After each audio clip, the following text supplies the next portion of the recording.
Hey everyone, welcome to the Dylan Teaches Finance podcast. Today we're talking to Matt Klinman. He's a writer and actor. He co-created the very funny TV show High Science, which came out last year from HBO Max, or just to their friends Max. Today we'll talk about how he left a possible science career to jump into comedy. Seems like he kind of brought those two together. And how he and his partner manage their money by keeping it separate. And how he handles the ups and downs of the stock market. Remember, I'm not just a podcast host, I'm also a financial coach. If you're feeling overwhelmed by shopping and spending or unsure how to manage your finances, I'm here to help. You can schedule a free financial conversation with me to discuss your money challenges. Check out my website for more information, details, all that. DylanTeachesFinance.com. Now enjoy our conversation with Matt. Welcome, everybody, to the Dylan Teaches Finance podcast. Today, we got Matt Klinman, writer, actor, American citizen. Thank you. I am proudly. I've known Matt for a long time. He is, you may have known him from HBO or Max's show last year, High Science, presented by Funny or Die, that he did with Zach Poitras. How many episodes did you two do? 6, buddy. A beautiful run of 6 episodes. Can you take, just briefly, what would you say, what was the synopsis of High Science? Oh, yeah. So it's a science comedy show. It's a Discovery Channel show. We made it for the Discovery Channel, but then by the time the show came out, like they had Max and all that stuff. So it came out on Max and Discovery. But like as originally conceived, it was like a truly pure science and comedy show where we wanted to make like the funniest science show that anybody's ever made. Or like the coolest science show. I don't know. So, but the basic concept that we had pitched was like 2 stoner idiots find this robotic bong in the back of a lab. And if you smoke what you want to learn about out of the bong, so the bong also has a set of herbs that are different topics of science. And if you smoke like whales, you load up whales into the bong and then you smoke it, and you get high on whales. And then then we get blasted off into a psychedelic world of whales, and the bong that's voiced by Paul Bettany basically like teaches us all about that thing, is our guide, our spirit guide through that scientific topic.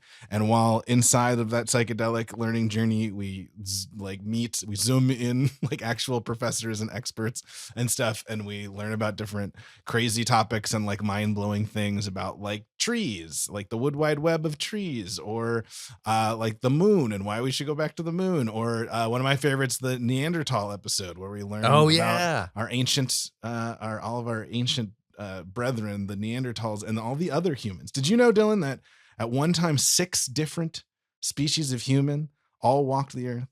I didn't know that. Didn't. At the same time? At the same time. Right now, there's only 1 species of human, but there used to be 6 different humans all at the same time on Earth. So stuff like that. We just kind of like mind-blowing facts, and yeah, when we tried to do fun jokes at the same time. But really, like, the goal was like to truly try to like blow your mind with like explaining really interesting science topics. So it's a super cool show. I'm so proud of it, and please watch it. Please. Everybody listening, watch Funny or Die's High Science on Max or Discovery Plus if you have it, which I'm sure you don't. Most folks just have Discovery Plus as their only. Yeah, most of your clients should, Dylan, because I think it's still the most affordable streaming service. There you go. I saw it on Max. I loved it. My favorite was the moon episode. Oh, nice. Learning about all the different minerals that you can get. And also that was funny because I know you before, like I should say, you do comedy, you do writing, but you studied to do rocks, geology, right? I was a geology and environmental science major. Yeah. Although the truth is, like, yes, I love rocks, but I really did do the major to do like climate science. Oh, really? Yeah. So in college, I was studying to do that stuff, and it was great. And then I was like, shit, should I, like, what do I do? I could become a teacher, or I could try to go into science, like research science. My parents were both scientists. So like there's a weird pressure when both your parents are scientists to like also become a scientist for some reason, which I think nobody else has. Nobody else on earth has this pressure that I was like, gosh, guys, I mean, I don't know. Do we really need to become scientists, all of us? And everyone would be like, what are you talking about? It was that, but then at the same time at my college, I had gotten into like the sketch and improv group and was very passionate and into that. And so, Dylan, if I'm being totally honest with you, the way I decided was I did mushrooms for the first time. And when I was on mushrooms, I thought about the paths ahead of me of becoming a scientist, teaching, or doing comedy. And I realized, Dylan, they're all the same. They were all the same. Oh. I should just choose the one I wanted to do. And so I decided to go to try comedy, but also like that didn't like it didn't like what you go leave. It meant that I moved to New York City and started doing improv classes. Like that was like all that did. Yeah. But I like bombed through improv classes as much as like fast as I could, and then started and and then at the same time I was contributing onions to onions. I was contributing headlines to the Onion, and that kind of those two things kind of led to my career in comedy. Your parents were scientists. How did they take that change? Yeah, well, I did lie to my mom and tell her that I was studying for the GREs. I definitely told her that I was enrolled in classes when I was not. And she still thinks that today? Oh yeah, she still thinks I'm just taking the slow train on those GRE classes. But what's funny about that though is like Dylan, this was 2008. This was like the height of the the economic collapse, and academia was the only. Remember, this is a whole thing where so many people that I graduated with like hid inside of academia rather than going out into the world. You know, people went and got like PhDs and shit because there was the job economy was so bad. So had I gone to grad school, there's no way I would have gotten a job. There's just no it's like oversaturated market. Yeah, and also like even without that, like I mean, like comedy is not a stable profession. It is not something you should go into. It is not financially secure. But you know what is even worse is academia. It's terrible. It's not a good job path. So for a long time, I carried that guilt with me that I should have become a scientist, like a good, responsible adult. And then it hit me like once finally I had friends in their like early 30s, finally finishing their PhD programs and being like, oh, fuck. Yeah. Or just dropping out because it sucked so bad. So anyway, so I don't know. I think they were generally supportive. I think the fact that I got a job doing it, you know, not only, but like a couple years out of graduating when I got a staff writer job at the Onion, like helped because I wasn't just gigging and just doing this and you know what I mean? And just trying to like struggle and make it and do stuff like that. I got lucky and then I got like a job with a paycheck. And so my parents could be like, oh, okay, there are jobs here and there's something to what he's doing. There's something that requirement of them understanding. It's like, oh yeah, job, money, that's like a real tangible thing. Yeah. You said, it's interesting because you said it's like, it's not just a struggle. Did it feel like, was there some point when you're doing comedy where you would say, oh, this is the struggle era of comedy? Yeah, right now, Dylan. Yes, literally now. Literally, the strikes happened last year. There's no jobs anymore. No, I honestly I'm lucky. I was able to pick up some work this year, which was nice. And like, there's things here or there, but like in some ways with the strike, that was one of the longest periods of time that I hadn't worked. I mean, I think that's the case for a lot of people. I think it's like a really tough time right now for everybody in the entertainment industry.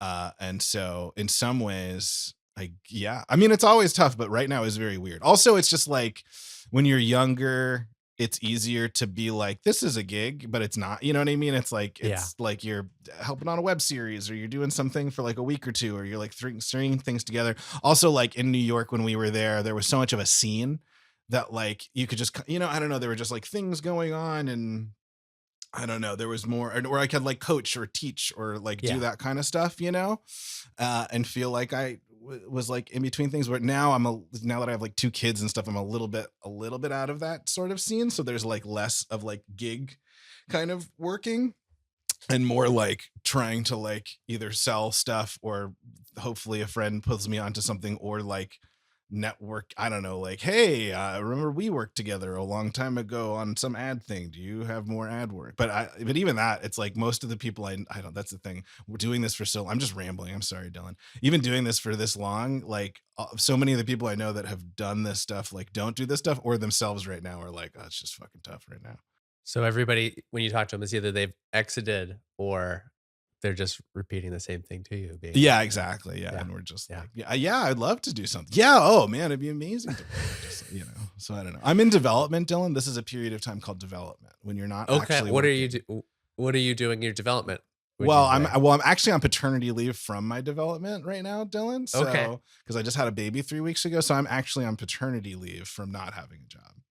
Congratulations also on your little one. Thanks. How I think it's great. I think that you got to take time to figure out family and then also figure out all the other stuff. It's funny because we talked about this a little bit last week and we talked about that phrase. I've said it so many clients now that survive to 25. Oh yeah. Hell yeah. I love survive to 25. When you hear survive to 25, what do you think that means? Well, it's easy to blame the strike, but I don't think the strike necessarily caused this. You know what I mean? I think that there's just so much fear and so much, God, it's like I'm like cycling through many of these things. So the other thing about me, Dylan, right, is I'm somebody who's like seen all this shit coming for a long time. If you remember, I was the guy that was like, guys, Facebook is going to destroy our entire industry. I was saying that 10 years ago, and now that's happened. So now it's happened. It's happening. And so basically it's just so much of the industry has been eroded away. And it's sort of like a sinkhole, you know, where like everything seems fine, but then suddenly like the road collapses and then you look down and you're like, oh, no, this isn't a hole in the road. There's nothing there. Oh no, this whole time there was nothing there. And so I think it's kind of like a that kind of moment right now, a sinkhole moment where like a lot of companies in the industry that were big players are like not gonna make it. It's like Survive to 25. Yeah, we talk about that being about us, but like Survive to 25 could also be about like Paramount. You know what I mean? Media. Like there's like it's like crazy. So like I think it's a shuffling of figuring out how these companies are going to make money. And then once they do, what they want to put their bets on to do that. But most of all, it's about making sure that children stop being on social media. Like that's the main fight, Dylan, is that as long as people are addicted to social media, ad dollars will go to social media instead of things that do not depress people. And they're running ads on people, Dylan. There's people there. You look at a photo of a friend of yours and then there's an ad, and that person doesn't get money from the ad. They're just there. They're just glad to be there. So this big company can make fucking a ton of money and bankrupt anyone who's making anything actually cool and trying to survive doing it. All right. Sorry. That's how I feel. Survive. That's what Survive to 25 means. That is your brief synopsis on Survive to 25. I say yes, the Surgeon General should put a warning label on social media. Thank you. I mean, honestly, do you see a way out? Does 25 feel more comfortable, or does it feel like... I mean, I do still think, the thing is that people still love movies. People still love good TV. Like that stuff still is happening. There are like other forms of entertainment that I think are, you know, hopefully will also like emerge or can happen and stuff like that. And like, I'm excited about a bunch of things I'm working on that like, I think will be cool and new and different. And hopefully things like that will emerge. And I think it'll just take this year for that to happen, or for enough people to like kind of flush out, I guess, or to give up, or to find other niches. And then because there'll be fewer jobs, then there'll be more for the people who are left. And that's what I think Survive to 25 is supposed to mean. But to me, I think it's like, we all just need to fucking sort our shit out and stop staring at our phones so much. Yeah. Because it sucks. It just sucks. And I'm staring at my phone a ton right now because I'm holding a baby all the time, and that's the only thing you can do. And it sucks, dude. It fucking sucks. Yeah. I'll say this briefly. I watched Dune 2 the other day, and I know how terrible some of that lifestyle is of living on a desert planet, but I actually thought of it yesterday. I was like, nobody's on their phone though. No, they're just living, dude. They're just living. So they figured, I was like, that's what makes it unbelievable to me that in 20,000 years, I think they're still going to be on their phones. I think it's that hard. No, the worms are just going to be fucking like going by, begging them to ride them, and everybody's too busy fucking staring at their phones. Staring at just fucking nothing, too. Just fucking garbage. Yeah. You don't even remember what you saw on your phone. That's how you know it sucks ass. If I told you, name one thing you saw on the fucking phone today, you'd be like, I don't know. Yeah. Like It's really you cheap. don't even remember that. Yeah, it's low effort fucking filler shit, man. It's like worse than fast food. It's like the dumpster outside of McDonald's that we're just like a trough of it that we just shove in our. Sorry, Dylan. What was this podcast about? I'm very sorry. This is my old. This is my same old normal ass shit that I get. I mean, sometimes people like to hear about it, but we're here to talk about finances. It's bad. So you want to talk about like Roth IRAs or something? Fuck. Should have put more money in my Roth. I'll tell you that much. What do you know, we started talking about survive to 25. And I think you said like, it's definitely about working and figuring out how to work. It's figuring out how to survive, like getting the work you can. Yeah. That's doing stuff you love, but also it's like changing your habits maybe around spending. Sure. How do you know, do you and your partner, Julie, you've been together for a while, many, many years. My wife. I'm not afraid to say she's my wife. Okay. All right. I'm glad you go on the record. She is your wife. How does she feel about you being a creative? Because she's not in a creative field. She is a creative human. Thank God. Jesus Christ. That's my main advice to anybody in this industry is do not marry somebody else in this industry. Get somebody with some real skill. No, I mean it's funny because we've been together since college. We've been together for so long. So like she also was like in like theater and stuff like that. We both did like plays our senior year and stuff like that. And she's a great singer and actress, by the way, Julie. People don't know, but she works in tech, which despite everybody, I hate tech or whatever, curious, but it's great. No, well, she works for Square payments company. Okay. They're fine. Yeah. They help you buy corn at the farmer's market or whatever. She has a very stable and great job. She's an incredibly employable person. She's very smart and talented we really were making similar amounts of money through our 20s. I was maybe making a little because she worked at like nonprofits in New York and stuff like that. So we were making sort of similar amounts. And then at a certain point in the last few years, it's just become like, there's just no way, dude. Especially unless like, because, you can't like get a hit it rich syndicating a sitcom. So like, I don't even know if it's possible right now to make the same amount of money that Julie is able to make just having a consistent job in tech with like the stock options and stuff like that. So I think like having a job like that as you get, and if you're talented and good, it can become a very good career that's stable. So in some ways, it allows me to be a little more, take my time to develop new things and take bigger swings because it's a little bit less of pressure, which feels nice. But at the same time, like we've always had separate finances. I think that's been something that's like important to both of us to like make sure we're not like, I don't know. So we don't have fights about like, that's my money. That's my money. Like, it's like, we try to make it so that we're independent from each other in those ways, other than like for very big things, I suppose. But like it's in the, we try and split stuff up. So I think that's kind of the thing is at least I'm working consistently enough and have enough money of my own that I'm not like begging my spouse for money or permission or whatever, which, a lot of people, one income family, and that's perfectly great and wonderful. Why is it important for you to split your finances?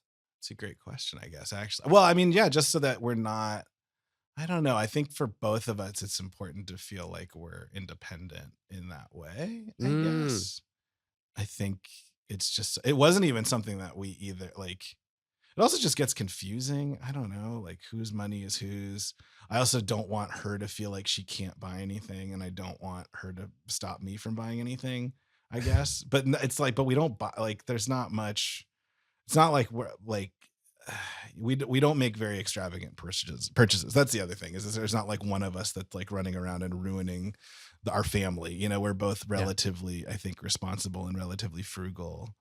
And for as far as like what we buy for ourselves. When you buy for the two little humans and you have two humans, was money a conversation for you two at all, planning to have kids? Yeah. I mean, I think the biggest expense that we've now have to figure out, right, is daycare for two. That's very expensive. That's like crazy. Do you know how much it's going to be? Yeah. Well, yes. Well, I think we get a slight, it's $2,000 a month. Per kid? Per kid, but I think we might get a slight discount for the second kid because we're sending her to the same place that Murray goes to. So it's going to be somewhere at least $3,500. Like you've got a discount. at Yes. least. Yeah, that's a Yes. lot of money, It's a like lot of money. pre-tax. Yeah. That's like 5 grand Yeah. a That's a year, a lot of month you gotta money. earn. Yeah, So I think that's something. And then ideally, I was able to get some work this year, which was nice, but I'd like to be able to book some more consistent work soon. And that would yeah, definitely make me feel better about that expense. But like I know, I have a kid that goes to my kid's daycare. They're in the entertainment industry, and they had another kid. They haven't sent him to daycare yet because like the strikes happened last year, and they haven't been yeah. able to get. It's like I think those are the kinds of things. I think we'll be able to swing it, but like that's a recurring big expense, which are the For worst years. kinds, Dylan. Yeah, yeah. I'm curious though, like planning, because I have a lot of couples who come to me Sure. like, "We're having a kid." Did you 2 have any conversations about, like, how to pay for things? Because you 2 in college, it makes sense separating finances, but as you do bigger things, Yeah. owning a home, going on vacations, has there been any conversations about, like, who splits what? Like, how do you decide who splits daycare? Yeah. I just so I don't know, like I took it. It's like we kind of just have like a gestalt sense of like you take this one and I take this one and then Yeah. like I'll get the hotel, you get the plane tickets, like you do this all. So like I took daycare back when it was just, just 2000 a month. So now, but I don't know, I took a gig and I socked a bunch of that money away and I'm like, okay, I'm probably going to have to keep that for daycare for the rest of the year. So, but that was a conversation I had with myself, I guess. And the conversation I had with my wife was like, no, I got it. Don't worry. I still am good for taking the daycare. Don't worry about it. So that Who, was the like conversation. yeah, I mean, that's you had it with yourself and then with Yeah. Julie, with Matt and then Matt. Who do you think stresses more about finances, you or thinks more about finances, you or Julie? It's funny. I think she thinks about it a little more than I do, but I also think I look at my money more than she does. I look at money more than she does, so I have a better sense of what I've got and where it's going and how. And I have, yeah, does that make so like this is a long way of saying. Well, I also because also like I have an active role in where my money goes. Like I part of this goes to like stocks and like my investments and like crypto and shit like that. So like I like act. So like last year, like the strike happened, right? And I didn't work pretty much for that whole time. But I also like decided I hated crypto, so that was great. So I sold a bunch of my crypto to like take care of myself during that time. Wait, why did Uh, you hate crypto? well, it's more that I stopped believing. I mean, I don't really believe in it, but I decided that I really was like, this sucks, and I don't need this shit. And of course, then it doubled, since when I sold a lot of it. It doesn't mean I like it more, but it also was just like, okay, here's a source of essentially savings or whatever of money of mine that I have set aside that I feel okay drawing down or drawing from. So it was like having like pockets of money that I feel okay about spending that I've socked away. I guess Yeah. I've done a good enough job of socking those away over the last 10, 15 years that I've been making money consistently, that I always have in the back of my mind, like, okay, if I don't work enough this year, I can draw from this, or I can draw from this, or I've got Okay. this cash store, or I've got this stock that I would want, or whatever, would want to draw on. This money market's got this much, like, so I think I guess in my mind, I just have a better sense of where my money is and what I would feel okay drawing on. And I think Julie is a little bit more set it and forget it with hers. So it's a Yeah. little bit more of like a question mark. So I think she gets a little more stressed. So it'll be a little bit more of like, we're stressing, she's stressing. So I'll be like, okay, what are you stressed about? What are we like? What's the Good. concern here? How much do you have here? Where are you at over here? What are you thinking? Like, so we'll kind of like think it through like that. And I do think that helps. But I guess that's the thought process that I do a lot actively. And I think that she's a little more scared of. So in some ways, like I'm the one that's like in charge of our money. But even though we both have it separate, Yeah. but yeah, I don't know. Does that make sense? Or am I Yeah, just 'cause like it totally makes sense. contradicting everything I'm saying? No, no, no, because I think that's a creature of like, you're required to think of your money like that, Matt, because, like, you don't know where your income's coming, so you have to squirrel away this money because you do not know what the winter is going to be like. But she's got to check every 2 weeks. She doesn't. And that's how a lot of people are. It's like you can be set and forget it, which is good because you get that retirement, you put it away. But like, yeah, that makes sense to be able to be like, yeah, I need to put It that also away. makes me feel better knowing that, even though it's funny because she's stressed about it, but I'm like not worried about her at all. I'm like, you're fine. You're great. You're so employable. You're making plenty of money. Like you're doing great. So it makes me less stressed knowing that she's fine. So then when Yeah, she's stressed, it's what it's like, okay, well, don't worry about it. I need to like give you some of the not stress I have for you to you. does she, so that not stress, that is, do you show her the documents or a spreadsheet or like saying, listen, this is where we're at as a Somewhat. whole? I mean, that doesn't, I mean, I think it depends. Trying to think if that, like, yes, I'll try that, but that I don't feel like that doesn't quite, it's like it's less showing somebody the numbers that really helps versus like talking about, I don't know, contingent, like, okay, so let's think. I think it's a lot more of like gaming out the worst that can happen. Okay. That's Yeah. probably the thing that's the most helpful. Like, okay, fine. They fire you while you're on maternity leave, which sucks, but you know what? That happens. So then, okay, then what? And we still want to take off time. So then where do we have, here's some money that is set aside over here that we can draw on. Here's some money here that like, it's not great for us to touch, but like, it's fine. We're okay. And then here's money that we shouldn't touch, and if we're getting into this territory, then yeah, maybe we should have more serious conversations, but like generally we're okay, I guess.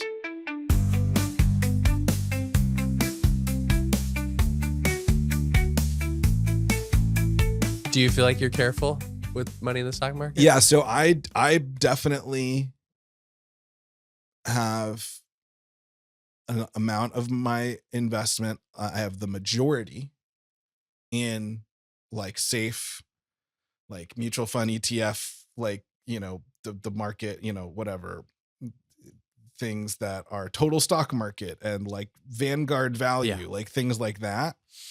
I have, I'm looking at it. I have 2/3 of my money in that. And then I have 1/3 in Klinman ETF, which is what I like, the stock that I've picked over time. Oh, And I, but I spend more time. I like thinking about that stuff and I like picking stocks and I like playing that game. So I have a relatively active role in it. And so I think about it. But I think from a lot of people, if you don't want to think about that stuff, you shouldn't. And you should just hang out in that Vanguard dimensional, ETF zone. But yeah. because I've been playing stocks for a long time, I feel comfortable having an amount that I dick around with. But like, just to even say, like, my mom over the pandemic, she had a great stock pick. She picked a biotech stock that was a company she knew about because she is a scientist and she knew some people. I don't, whatever. It's one that from a San Diego based one. We're from San Diego. She knew Insider about it. trading. Yeah. It's not insider trading. She just heard about it, like from a normal way presentation, but she was like, oh, this seems good. And she put money in it and it went up, Dylan, 1,000%. It was Wow. like it was like a pick of a lifetime kind of stock. And I put a little bit in, my mom put a bunch in, and we were like, oh my God, this is amazing. Like, that's so great. And Dylan, let me tell you, that stock is now worthless. Oh. And so my mom, who I always like, that's the thing, this has been years of me talking to my mom, and or it was my dad originally. My dad passed away, and then but now just like me and my mom just talking about stocks and stuff like that for years and years, and we both think we're good at it, and then something like this happens, and now I talk to my mom, I'm like, any stock pickups, and she's like, Matt, that's just gambling. It's just gambling. I don't know anything. Yeah. It's like, and she's like, old now. It's like you can always learn that lesson, and it's the most important lesson to learn, which Yeah. is it is always gambling. It's just a little Yeah. bit gambling. And so you can think you're doing good and you can think, but you got to keep your eye on it, and you got to, easy come, easy go. But that's why diversification is key. Okay. Yes. So, and again, even me, a guy who like loves the stock market and is like, hell yeah, I'm addicted to gambling. I have most of my money in ETFs and diversified mutual funds. And so I definitely think most people should have most of their money in those things. Do you have most of your money in those things, Dylan? 100%. I don't trust me at all picking Oh, you have stocks. 100% of your money in those things. You don't Yeah. have any individual stocks? I don't like I've been a mutual fund guy since 2005 and it was just like I didn't have the time to research, I Sure. would Yeah, say, totally. investment ones. And I was like, I'm not the smartest guy. And I'm not saying that like some people can't, but it's just like I know I'm not going to be able to decide which investment is strong. And so yeah, I just said I gotta hand that over. I review it for like an hour a year is how Wow. much I look at my stocks. And be Wow. like, how's this doing? If I have to sell anything, where do I sell it? How's the performance? How do I want to adjust anything for retirement money? But Yeah, that's just an smart. hour. Everybody listening should do that. Thank you so much for tuning in to Dylan Teaches Finance. I hope you enjoyed our time with Matt Klinman. He's a hoot. If you did enjoy this episode, take a moment, rate and review the podcast wherever you listen, or subscribe on YouTube. Your rating means so much to us. A big thanks to our producers. They're amazing. John DeBryan, Will Hagel, for making this podcast possible. Thanks again for listening. I'm Dylan Snowden, and I'll see you next time